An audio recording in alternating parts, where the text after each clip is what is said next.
What's up, guys? Welcome to the Slasher Dungeon. Today we're going to be talking about Pulse, the seminal J-horror techno film from 2001, not to be confused with the underwhelming 2006 American version and its low-budget sequels. The film is at both times tense, horrifying, and also heartbreakingly sad and lonely. I can say in earnest that this film had a lasting effect on me, and I've been pulled back to it multiple times to further understand why it works so well, and is such a singular piece of haunting work in the genre. There are plenty of other techno-horror films I've loved and would even call favorites, such as Videodrome and Brain Scan, but Pulse is the peak of the genre in my opinion, masterfully melding the supernatural to technology. This is a ghost story, and today I'm going to talk about why it works.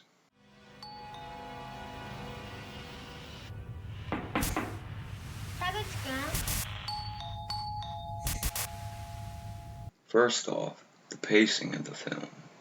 From the first scene, you know this is going to be an atmospheric and sentimental exploration of the paranormal. And by the second scene, we're already introduced to the ever-presence of technology and the distance it creates between people. This motif is established early in the film in a horrific scene that is hard to forget, and its subject matter is darker than most contemporary horror films of the time, and something I can't show you on YouTube. The pacing of the film is perfect and completely engrossing, pulling you into the nightmare that is the lives of the main characters. The second aspect the film gets so well is the familiarity of the world. This may be a Japanese film, but if you were a child in the 90s and part of the generation born between about 1990 to 1999, you'll immediately recognize this world of early internet adoption and the technological transition of the late 90s to early 2000s, long before social media and smartphones. This is a world in transition, of people adapting to this new paradigm, and the inherent mystery and tension involved in the Y2K years, and people's fear and apprehension regarding these new technologies. The entire film is drenched in a heavy fog of dread and loneliness, with characters both afraid of intimacy and yet seemingly begging for it and being disappointed. It seems a lot of the film's subtext is about the distance between people and the inability to connect and save others from this bleakness, and this becomes apparent as the film progresses. There are many scenes of characters trying to pull one another from the abyss, only to fail, sadly. The third most effective aspect of the film is its implementation of the supernatural, with some of the most convincing and disturbing depictions of hauntings I've ever seen in a film. And these depictions masterfully play into the film's subtext of loneliness in a way that feels entirely natural. You are forced to be both terrified of the ghosts presented and also to feel heartbroken for them.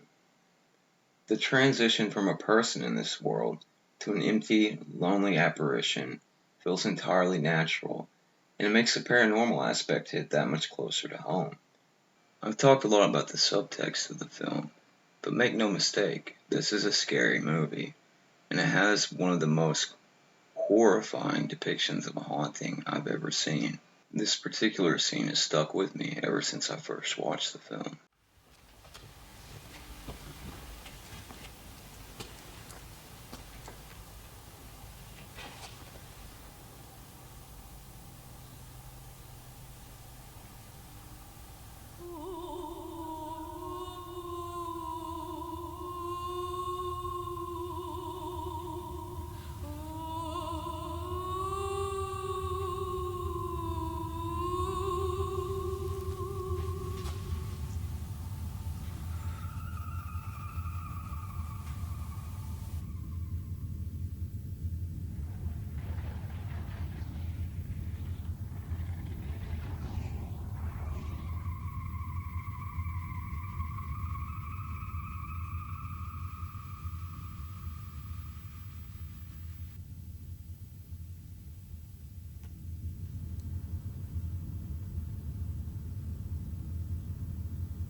The transition from a person in this world to an empty, lonely apparition feels entirely natural, and it makes the paranormal aspect hit that much closer to home.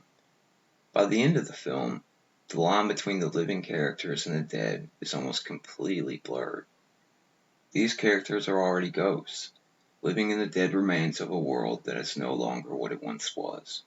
And I think this message about technology and the distance it creates between people and the natural world is just as relevant today as it was in 2001, if not more so. I won't say more, as my intention is not to spoil the film, but to explain the way it's affected me personally. I think this is a masterpiece of Japanese and techno-horror, and I urge you to see it at least once. But be aware of its heavy subject matter. That's all for now. Thanks for watching, and if you like this video, please like and subscribe.